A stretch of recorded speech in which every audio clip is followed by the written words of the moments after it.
नमस्कार साथियों। तो चलिए स्वागत है आप सभी का गुरुकुल में एक बार फिर से। तो चलिए आज हम समतलीय क्षेत्र में देखते हैं चतुर्भुज। ठीक है, आज हम लोग पढ़ेंगे चतुर्भुज। तो देखिए हम लोग सबसे पहले बात करेंगे चतुर्भुज की। तो देखिए हम लोग बात करेंगे चतुर्भुज की। चतुर्भुज यानी कि इसके नाम से ही पता चल रहा है। ठीक है, इसका इंग्लिश नेम देखिए या फिर हिंदी में। ठीक है, इंग्लिश में देखिए चतुर यानी कि कुछ आपको समझ में आ रहा होगा। क्वाड, क्वाड का मतलब क्या होता है? क्वाड का मतलब क्या होता है?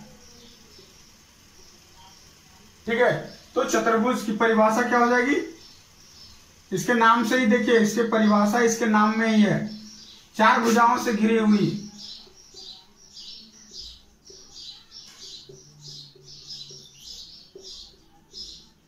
चार भुजाओं से घिरी हुई आकृति। चार भुजाओं से घिरी हुई आकृति चतुर्भुज कहलाती है।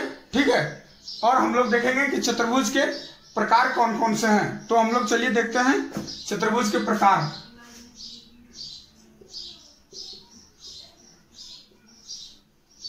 चतुर्भुज अनेक प्रकार के हैं। ठीक है, चतुर्भुज बहुत प्रकार के होते हैं। तो जैसे में कि सबसे पहला हम लोग देखिए एक पढ़ते हैं समचतुर्भुज।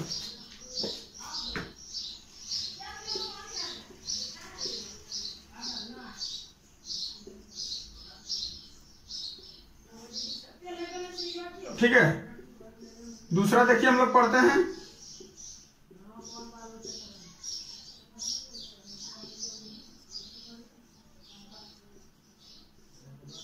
समांतर चतुर्भुज। तीसरा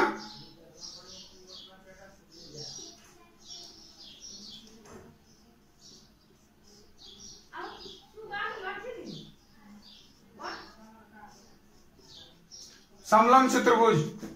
और भी कोई चतुर्भुज होता है? और भी कोई होता है? और भी कोई होता है तो बताइए। तो देखिए और भी कोई चतुर्भुज होता है बताइए।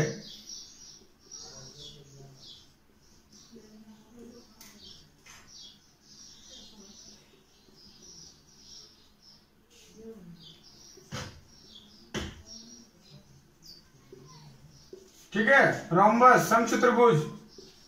समांतर चतुर्भुज क्या होता है? पैरेललोग्राम।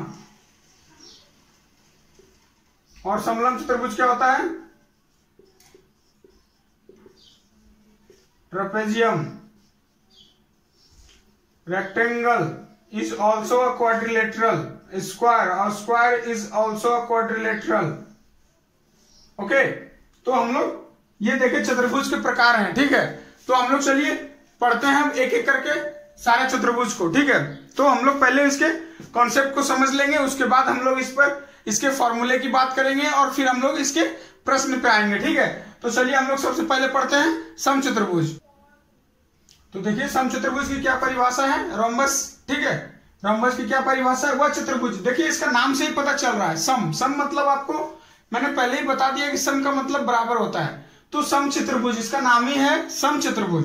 सम मतलब बराबर होता है, इसके नाम से ही पता चल रहा है।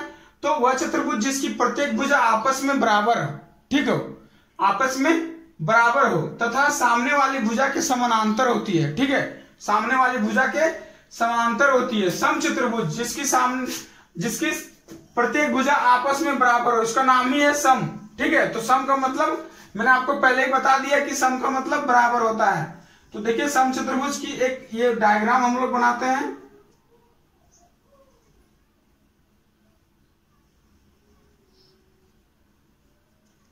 ठीक है, ये भी एक समचतुर्भुज है। कुछ लोगों के मन में आ रहा होगा कि ये चतुर्भुज जो है ये पैरेललोग्राम है यानी समानांतर चतुर्भुज है। ठीक है, आपका एकदम बिल्कुल कॉन्सेप्ट सही है कि समानांतर चतुर्भुज है। ठीक है, ये समानांतर चतुर्भुज है क्योंकि इसकी प्रॉपर्टी ही होती है कि एक समचतुर्भुज जो है समानांतर चतुर्भुज हो सकती है, लेकिन एक समानांतर चतुर्भुज समचतुर्भुज हो भी सकती है और नहीं भी हो सकती है। ठीक है,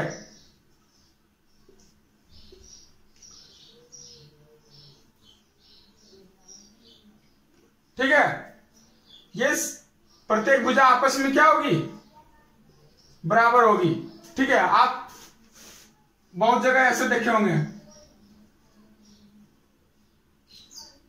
ऐसे भी बहुत जगह आप देखे होंगे, ठीक है।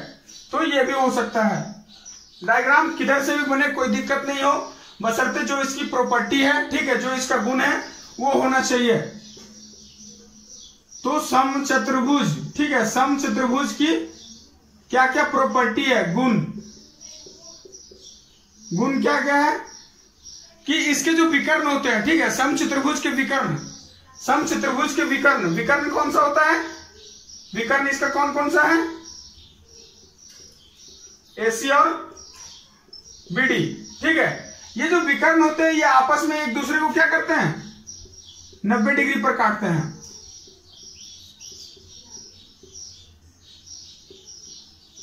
क्या करते हैं, 90 डिग्री पर काटते हैं, ठीक है।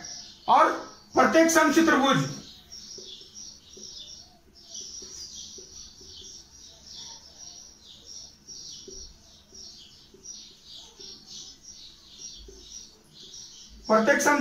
एक समांतर चतुर्भुज हो सकती है, लेकिन इसका उल्टा कभी नहीं होगा, यानी कि समानांतर चतुर्भुज हमेशा समचतुर्भुज नहीं हो सकता, कभी हो भी सकता, कभी नहीं भी हो सकता, ठीक है। तो इसको इंग्लिश में हम लोग जो इंग्लिश में समझना चाहते हैं वो कैसे समझेंगे कि द डायगोनल ऑफ रोम्बस, ठीक है, the diagonal of rhombus bisect each other at 90 degree, ठीक है। एंड प्रत्येक समचतुर्भुज एक समानांतर चतुर्भुज हो सकती है, ठीक है, यानी कि every rhombus is a parallelogram, but a parallelogram is not always a rhombus, okay. तो चलिए हम लोग देखते हैं कि समचतुर्भुज में जुड़े कुछ अगर महत्वपूर्ण इसके सूत्र हैं तो हम लोग सूत्र पे ध्यान देते हैं, ठीक है। तो समचतुर्भुज में दो महत्वपूर्ण फॉर्मूले हैं, इसकी क्षेत्रफल और इसका परिमिति। तो इसका क्षेत्रफल बराबर क्या होता है, समचतुर्भुज का क्षेत्रफल बराबर 1/2 d1 d2, यानी कि इसको हिंदी में कैसे लिखेंगे, 1/2 गुने विकर्णों का गुणनफल,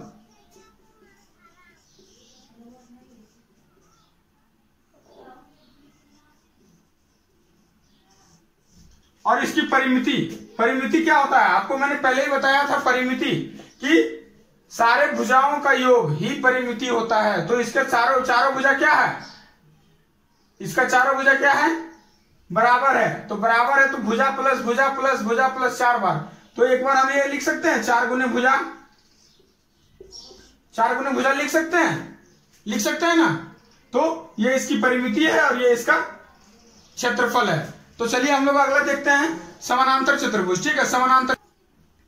तो देखिए हम लोग समांतर चतुर्भुज को देखते हैं, समांतर चतुर्भुज। तो समांतर चतुर्भुज का परिभाषा देखिए, इसके नाम में ही छुपा हुआ है समानांतर, ठीक है, समानांतर यानी कि आमने सामने की भुजा जो है समानांतर हो, ठीक है। और साथ ही साथ समानांतर चतुर्भुज के आमने सामने की भुजा क्या होती है, बराबर होती है। साथ ही साथ समानांतर चतुर्भुज के आमने सामने की भुजा बराबर होती है, यानी कि AB बराबर CD और AD बराबर BC होता है, ठीक है। समानांतर चतुर्भुज, जिस चतुर्भुज की आमने सामने की भुजा समानांतर हो तथा बराबर हो, ठीक है, बराबर तथा समांतर हो, तो क्या होता है, समानांतर चतुर्भुज कहलाता है। अब समानांतर चतुर्भुज में देखिए 1-2 इसका प्रॉपर्टी है, यानी कि 1-2 गुण है इसका, ठीक है। क्या गुण है कि इसके जो विकर्ण है ये दोनों एक दूसरे को परस्पर समद्विभाजित करते हैं, यानी कि विकर्णों को 2 बराबर भाग में बांटते हैं, यानी कि विकर्ण जो BD जो है A और C को 2 बराबर भाग में बांटती है, ठीक है। विकर्ण जो BD है वो A और C को 2 बराबर भाग में बांटती है, यानी कि मान लीजिए ये O है सेंटर पे, ठीक है, O है, तो जो विकर्ण BD होगा वो क्या होगा, AO और OC को बराबर करेगा, ठीक है, यानी कि दोनों को बराबर भाग में बांटेगा। या फिर विकर्ण जो AC है वो क्या करेगा, अगर विकर्ण AC विकर्ण BD को अगर बाइसेक्ट मतलब इंटरसेक्ट करेगा तो क्या होगा, BO बराबर OD, ठीक है, यह हमेशा दोनों को बराबर भाग में बांटता है। समानांतर चतुर्भुज का एक और प्रॉपर्टी है, एक और गुण है कि जो दोनों आसन कोण होते हैं, ठीक है, आसन कोण कौन सा होगा? ये कोण इसका आसन कोण है, ये कोण इसका आसन कोण है, ठीक है, इसका आसन कोण ये होगा, ठीक है। तो ये जो होगा, ये दोनों कोणों का योग कितना होता है? Angle A plus angle B, ये हमेशा 180 डिग्री होगा, ठीक है। या फिर angle C plus angle D, ये भी 180 डिग्री होगा। एंगल बी प्लस सी, ये भी 180 डिग्री होगा, ठीक है। दोनों आसन कोणों का योग 180 डिग्री होता है हमेशा, ठीक है। यही समानांतर चतुर्भुज की परिभाषा है और ये समानांतर चतुर्भुज का गुण है। अब देखिए इसमें ये इसकी हाइट है, ठीक है, किसी भी शीर्ष से आधार पर डाला गया लंब है, ठीक है। तो समानांतर चतुर्भुज में दो फॉर्मूले हैं। क्षेत्रफल, समानांतर चतुर्भुज का क्षेत्रफल क्या होता है? b इंटू एच, ठीक है, आधार गुने ऊंचाई, आधार ऊंचाई, ठीक है। तो ये आधार हो गया और ये ऊंचाई, आधार कौन सा हो गया? ये देखिए BC जो है ये इसका आधार है, B बेस, और A, और मान लीजिए ये कुछ इसको XYZ कुछ भी मान लीजिए, तो AX इसका क्या हो गया? हाइट, ठीक है। तो ये हो गया आधार गुने ऊंचाई, समानांतर चतुर्भुज का क्षेत्रफल और इसका परिमिति, ठीक है। परिमिति क्या होगा? भुजा प्लस भुजा प्लस भुजा प्लस भुजा, ठीक है। तो ये अगर मान लो कुछ भी है, ये अगर स्मॉल ए है तो ये भी स्मॉल ए होगा, ठीक है। और ये कुछ भी है, अगर एक्स स्मॉल है तो ये भी स्मॉल एक्स होगा, ठीक है। तो क्या होगा? ए प्लस एक्स प्लस ए प्लस एक्स, ये हो सकता है। तो क्या हो जाएगा? 2a plus 2x। तो हम लोग यहां से क्या लिख सकते हैं? 2a plus x. तो a कौन सा है? a ये वाला है और x ये वाला है, या फिर a ये वाला है तो x ये वाला है। तो इसको 2 इंटू ए प्लस एक्स, यानी कि जैसा आयत का परिमिति हो रहा था 2 गुने लंबाई और चौड़ाई, वैसा ही इसका हो रहा है। लेकिन इसमें यहाँ पे नाम क्या हम लोग देंगे? इसका क्या लिखेंगे? 2 गुने आसन, आसन भुजाओं का योग, ठीक है। ये इसका परिमिति हो गया, ठीक है। तो चलिए हम लोग समांतर चतुर्भुज भी देख लिए। अब हम लोग देखते हैं समलंब चतुर्भुज। क्या देखते हैं? समलंब चतुर्भुज। देखिए समलंब चतुर्भुज, ये सारा जो मैं पढ़ा रहा हूं आपको, ये सारा बिहार ITI के लिए बहुत इंपॉर्टेंट चीज है और इसमें से बहुत सारा क्वेश्चन आता है डायरेक्ट थ्योरी से, ठीक है। डायरेक्ट थ्योरी से स्टेटमेंट टाइप का क्वेश्चन आता है। 4 ऑप्शन दिए रहेंगे, चारों में कोई ना कोई स्टेटमेंट रहेगा, आपका ऊपर क्वेश्चन रहेगा, आपको स्टेटमेंट सेलेक्ट करना है। और ये स्टेटमेंट वाली क्वेश्चन जो रहेगी ऑप्शन में, ये आप तभी सिलेक्ट कर पाएंगे जब आपको सारा थ्योरी पता होगा। अदरवाइज आप कभी सिलेक्ट नहीं कर पाएंगे, क्योंकि आपको थ्योरी मालूम ही नहीं है। आप डायरेक्ट क्वेश्चन बना के सीधे सीधे गए हैं, सीधे सीधे क्वेश्चन बना के आप जाएंगे और थ्योरी आपको मालूम नहीं रहेगा, तो फिर आप वहां पे फंस जाइएगा और आपका क्वेश्चन गलत हो सकता है, ठीक है। आप तुक्का मारिएगा, मे भी सही हो सकता है, लेकिन चांसेस गलत होंगे, ठीक है, कि गलत हुआ जा सकता है। तो समलंब चतुर्भुज, समलंब चतुर्भुज का देखिए क्या होगा परिभाषा। समलंब चतुर्भुज का सबसे पहले देखिए डायग्राम बनाते हैं।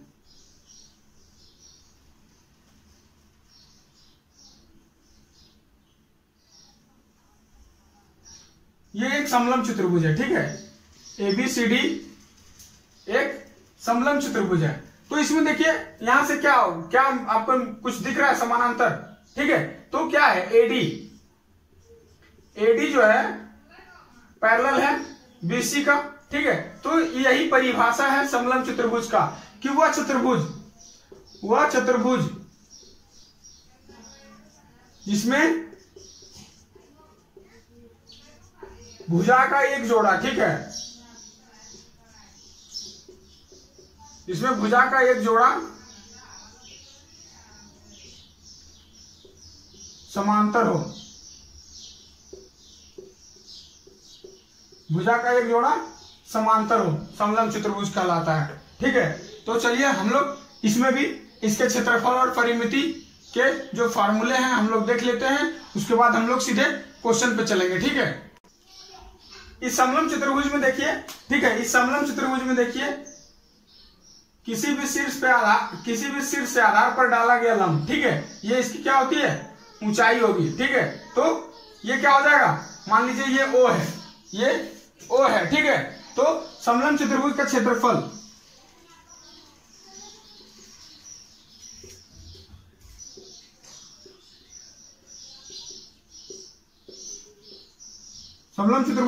बराबर होता है 1/2 गुना आसन भुजाओं का योग।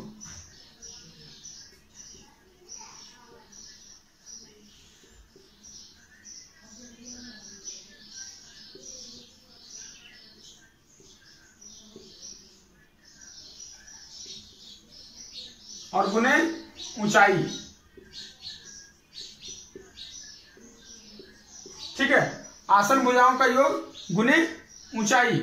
आसन भुजा कौन कौन सा होगा, अगर ये ए है तो ये मान लीजिए बी है, यदि ये सॉरी पैरेलल समांतर भुजाओं का योग, आसन भुजाओं का योग नहीं,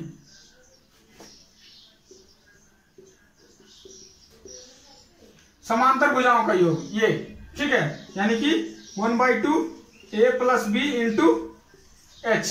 ठीक है, a + b × h 1/2 गुने समांतर भुजाओं का योग, समलंब भुजा आसन भुजाओं का नहीं। ठीक है, आप इस बात को ध्यान रखिएगा, समानांतर भुजाओं का योग और गुने ऊंचाई, ये आपका ऊंचाई रहा। ठीक है, और परिमिति इसका क्या हो जाएगा, ठीक है, परिमिति इसका क्या हो जाएगा, a + ये वाला भुजा, ये वाली भुजा, ये वाली भुजा, इसके चारों भुजाओं को जोड़ दीजिएगा, इसका परिमिति निकल जाएगा।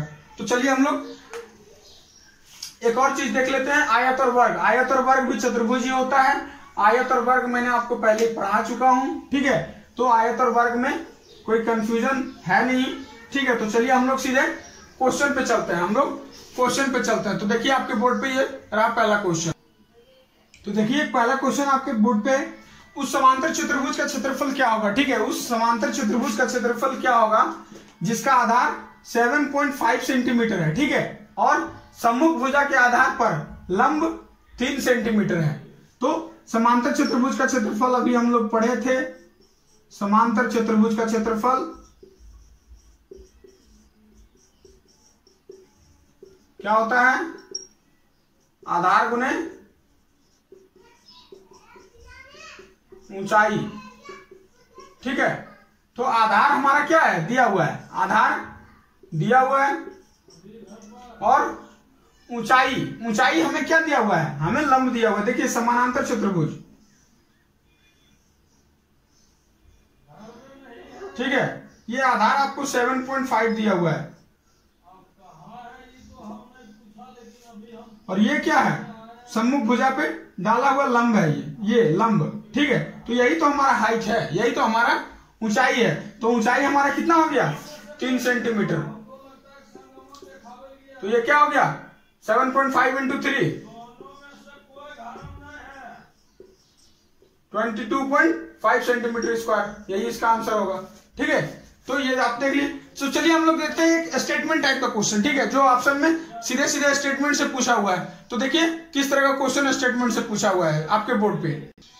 तो देखिए ये क्वेश्चन है कि समचतुर्भुज का क्षेत्रफल क्या होता है, समचतुर्भुज का क्षेत्रफल क्या होता है। तो पहला ऑप्शन देखिए, चारों भुजाओं के गुणनफल क्या आधे, एक भुजा और विकर्णों के गुणनफल क्या आधे, विकर्णों के गुणनफल क्या आधे, दो भुजाओं के गुणनफल क्या आधे।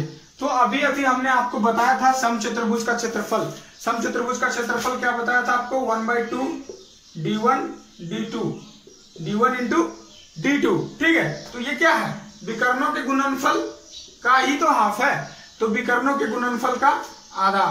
अगर ये आपको नहीं पता होगा तो ये स्टेटमेंट वाली क्वेश्चन आपसे मिस्टेक हो सकता है। ठीक है, तो इसलिए आप थ्योरी को भी अच्छे से पढ़ लीजिए, तभी आपका क्वेश्चन जो है सही होने के चांसेस ज्यादा रहेंगे।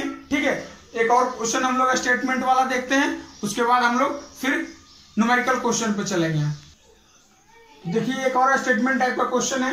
ये क्वेश्चन जो है बिहार ITI, ठीक है, ये बिहार ITI 2016, ठीक है, ये बिहार ITI 2016 में पूछा हुआ क्वेश्चन है। ठीक है, और इसके पहले जो हमने बताया था वो यूपीआईटीआई 2018 में पूछा हुआ है, ठीक है। इसलिए आप इस चीज को बिल्कुल भी ध्यान में रखिएगा, ठीक है। तो क्या है कि किसी समांतर चतुर्भुज के क्षेत्रफल किसके बराबर होता है? उसकी भुजाओं के गुणनफल, ठीक है, उसकी भुजाओं के गुणनफल के बराबर, या उनकी एक भुजा तथा शीर्ष लंब के गुणनफल के बराबर, या उनके विकर्णों के गुणनफल के बराबर, या उनकी एक भुजा तथा शीर्ष लंब के गुणनफल के आधे, ठीक है। तो क्या होता है, हमने अभी आपको समांतर चतुर्भुज का क्षेत्रफल पढ़ाया था, क्या? Base into height. बेस क्या होता है? उसकी एक भुजा होती है, और हाइट क्या होती है? उसका शीर्ष लंब। तो कौन सा है? उनकी एक भुजा और शीर्ष लंब के गुणनफल के बराबर होता है, ठीक है। तो ये डायरेक्टली पूछा हुआ क्वेश्चन है, ये पूछा हुआ क्वेश्चन मैंने आपको बताया, ठीक है। तो मैं अब अगले क्वेश्चन न्यूमेरिकल बेस्ड पे जो क्वेश्चन होता है मैं उस पर चलता हूं, ठीक है। लेकिन मैं एक चीज कहूंगा कि जो लोग इस क्लास को वीडियो के माध्यम से कर रहे हैं, चैनल को सब्सक्राइब, लाइक और शेयर करना मत भूलिएगा, ठीक है। तो चलिए हम लोग अब नेक्स्ट पे हम लोग देखते हैं, नेक्स्ट टाइप पे, ठीक है। नेक्स्ट टाइप पे किस टाइप के क्वेश्चन आते हैं हम लोग उस पर ध्यान देंगे, ठीक है।